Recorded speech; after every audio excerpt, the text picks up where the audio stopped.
Hello friends, today our topic is transforming principle or Griffith transformation experiment. Why the name is given Griffith transformation experiment? Because he performed the experiment. That's why the name given Griffith transformation experiment. Or sometimes in some books you will got the search for genetic material. Means Griffith transformation experiment only. Okay, so here Frederick Griffith in 1928 he performed series of experiment on Streptococcus pneumonia bacteria. Streptococcus pneumoniae. He taken that bacteria and he performed the experiment. So here when the Streptococcus pneumonia grown on culture plate, there are two type of you can say colonies are appeared. So one is the rough colony and another is smooth colony. So why the name is given rough? Because when observed under microscope, it looked like a rough appearance. Okay, and when observed under the microscope, some colonies look like a smooth colony, shiny colonies. Okay, so here where the smooth colonies are there, what present in the smooth colony? That a capsule is present and the capsule is made up of mucopolysaccharide, glucose plus glucuronic acids. So that's why it appears as smooth because of that particular capsule. Okay, and the rough colony doesn't have anything. It does not have anything means that capsule is not there. That's why it appeared like a rough colony. Okay, then coming to the Streptococcus pneumonia bacteria, it gives the smooth colony and rough colony.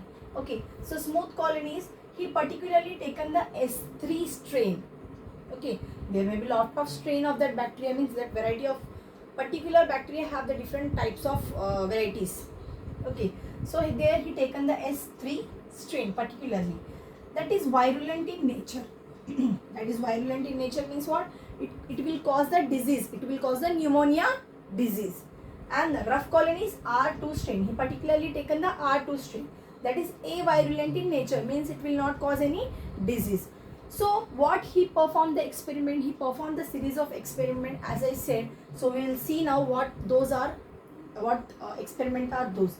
Okay, so the first one is live 3S strain. He particularly taken the live 3S strain, and when injected into mice, death of mice occurred. Okay, so something is there that will cause just as I told you, that is a virulent in nature. Okay, so death of mice occurred. Live 2R strain, when injected into the mice lived. Okay, no death occurred. It remained healthy.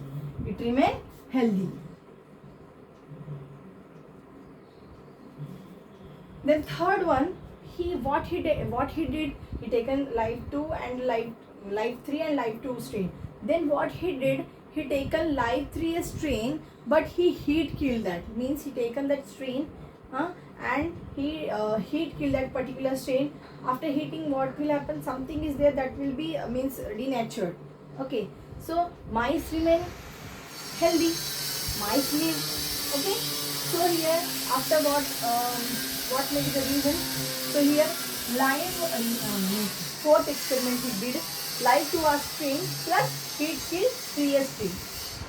Live 2R strain plus heat kill 3S strain, when injected into mice, yes, death of mice occurred.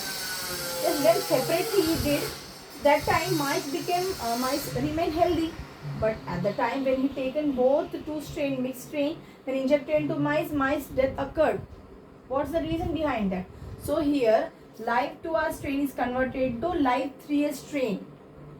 Yes, that he called as a transformation, means some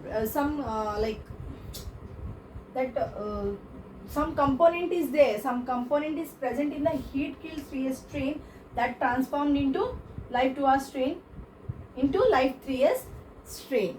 Okay, so this is the reason for this process of conversion of one strain to another strain. He coined the term transformation. And the compound responsible for transformation is transforming principle. That's why he given the name. And this experiment tried to prove that the DNA is a genetic material. But some scientists like they disagreed with that. They said no, maybe the protein is there. But when we think like upon heating, protein will denature. But upon heating, DNA will be like two strands of DNA will be separated, but it will not denature. Okay, when coming to the original, it will reannul. Okay, when upon cooling, it will reannul. So here is a genetic material, but he didn't prove exactly. But now after this experiment, every little experiment is there, that experiment proved that a DNA is a genetic material. So hope you understand what is a Griffith transformation experiment. He performed like series of experiment. From that, some experiments are there. From this experiment, he tried to prove that a DNA is a genetic material. Okay, thank you guys, hope you like the video. Okay, bye bye.